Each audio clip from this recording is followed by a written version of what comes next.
पर IPO market की चर्चा करनी है सर। एक जो कल खुली है उस पर भी आपकी राय लेनी है, पर जो आज खुल रही है उससे करते हैं शुरुआत। सीआई इन्फोसिस्टम्स या फिर मैपमाई इंडिया जो बेटर नोन नेम है, क्या राय है सर इस पर?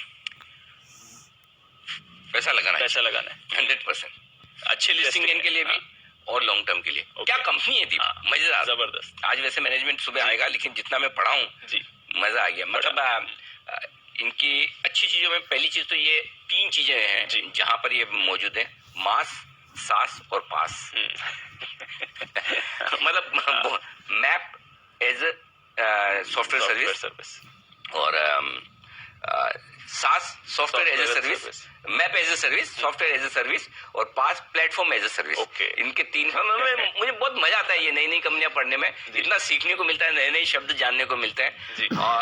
लीडर है मार्केट, इनके क्लाइंट लिस्ट देखिए और क्या काम करते हैं। बेसिकली आप जो भी मैप्स वगैरह यूज करते हैं इंडिया में, ज्यादातर ये मैप्स प्रोवाइड करने की सर्विसेज, ये जैसे आपने आईफोन पर मैप यूज किया तो आपको मैप माई इंडिया लिखा हुआ आएगा। कंपनी के जो ब्रांड है वो मैप माई इंडिया है, वैसे सी इन्फो करके नाम है। सो मैप माई इंडिया के नाम से ज्यादा जानते हैं। तो ये मतलब ये लीडर है और मतलब सरकार का जीएसटी पोर्टल से लेकर मतलब लगभग सारे आरबीआई से लेकर मतलब प्राइवेट सभी मतलब कॉर्पोरेट्स वगैरह सब। तो इसमें पोटेंशियल जबरदस्त है, जबरदस्त ग्रोथ पोटेंशियल है इस बिजनेस में। और मतलब एक जमाना था दीप में मैं बताऊं, जब मैंने गूगल का इस्तेमाल शुरू किया वैसे वो बड़ा यार क्या मतलब क्या है, ये बड़ा कम्बरसम है, कौन ध्यान कैसे करना। अब ये हालत है कि मैं घर से ऑफिस निकलता हूँ, ऑफिस से घर निकलता हूँ तो पहले गूगल डालता हूँ कि कहाँ ट्रैफिक है, कहाँ नहीं है, या क्या मतलब कहाँ कौन सा रास्ता लेना चाहिए। मतलब अब आप लाइफ बिना गूगल आप सोच ही नहीं सकते। तो और उसका फायदा है जी, आपको पता है कि आप कितने टाइम में पहुंचेंगे और इतनी एक्यूरेसी लेवल है जी, जो मतलब ऑलमोस्ट टू द मिनट होता है। 1.5 घंटे 2 घंटे का भी सफर हो तो मिनट टू मिनट आप बिल्कुल। सो ये चीजें बढ़ने ही बढ़ने वाली, तो पोटेंशियल जबरदस्त है इस कंपनी में। प्रमोटर्स बहुत अच्छे हैं।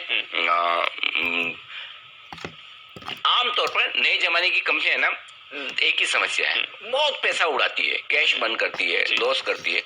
ये कंपनी नायका के बाद दूसरी ऐसी है जो कैश रिच कंपनी है, म्यूचुअल फंड में पैसा डाल के बैठे हैं। अरे वाह, हाँ, कितना 150 करोड़ करीबन तो इनके पास कैश पड़ा है।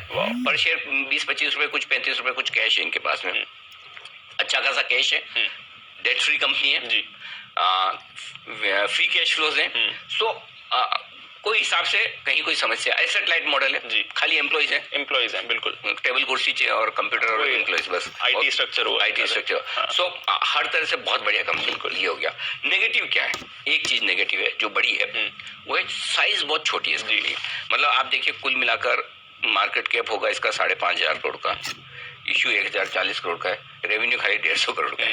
अभी पिछले साल का रेवेन्यू 150 करोड़ का है, इस साल अभी जरूर 6 महीनों का 100 करोड़ के आसपास का है। सो ग्रोथ है, लेकिन हमें पास देखेंगे तो पैसा नहीं लगा पाएंगे, फ्यूचर देखेंगे तो पोटेंशियल बनेगा। तो एक छोटी साइज की कंपनी में थोड़ी जो रिस्क होती है वो हमेशा इसके साथ में वो आपको लेकर चलना पड़ेगा। एंकर बुक अच्छी बनकर आई, तो मेरा ये समझना है 1033 रुपए का जो इश्यू प्राइस है, ये जो मेरे शब्द थे नायका के वक्त कि ये लिस्टिंग पर दुगुना होने की ताकत रखता है, ये शेयर भी लिस्टिंग पर दुगुना होने की ताकत रखता है। वाह। और दूसरा ये कि कोई लिस्टेड पेयर यहाँ पर है नहीं इंडिया में। बाहर आप कंपेयर कर सकते हैं, थोड़ा महंगा लगेगा, लेकिन छोटी साइज की कंपनी में एक चीज और मैंने जो सीखी है दीप जी, जिसकी वजह से मैं क्योंकि कोई भी मुझे पूछेगा अरे ये तो क्या है भाई, अगर 150 करोड़ की रेवेन्यू को आप कितना टाइम मल्टीपल दोगे मार्केट कैप में? सही बात है, बराबर। मतलब लिमिट होती है, बात तो सही है, 18-20 गुना थोड़ी दोगे।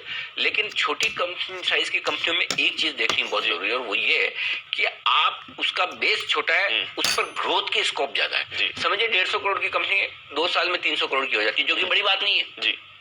तो आपको फिर महंगा नहीं है। तो आपको अगर 2 साल का व्यू है और 2 साल में अगर रेवेन्यू 150 से 300 करोड़ हो जाए और शुरुआत के 5-6 महीनों का 100 करोड़ है ही, तो बड़ी बात नहीं ना फिर आपको। तो इसलिए पास्ट डेटा देखकर आप डिसाइड नहीं कर पाएंगे, मिस कर जाएंगे। सो बाकी सारी चीजों को देखते हुए मैं वैल्यूएशन थोड़ा सा पीछे रख रहा हूँ जी। और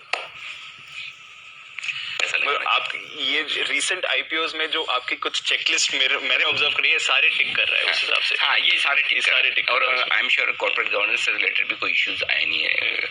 मतलब एक्चुअली मैं बताऊँ, नेगेटिव ढूंढने में मुश्किल है। खाली ये कि बड़ी मुश्किल से ये ढूंढा कि 150 करोड़ का रेवेन्यू छोटी साइज की, बाकी ठीक है, कंपनी अच्छी। Done sir. तो चलिए मैप माई इंडिया, सास ये अच्छी थीम निकाली है, कुछ सीखते रहे तो अच्छा लगता है कि आप अभी भी और इन नई कंपनी से तो और भी हमने बहुत सीखने को मिलता है, बहुत सीखने को मिलता है। चलिए, तो ये तो है आपके लिए न्यू एज कंपनी मैप माई इंडिया।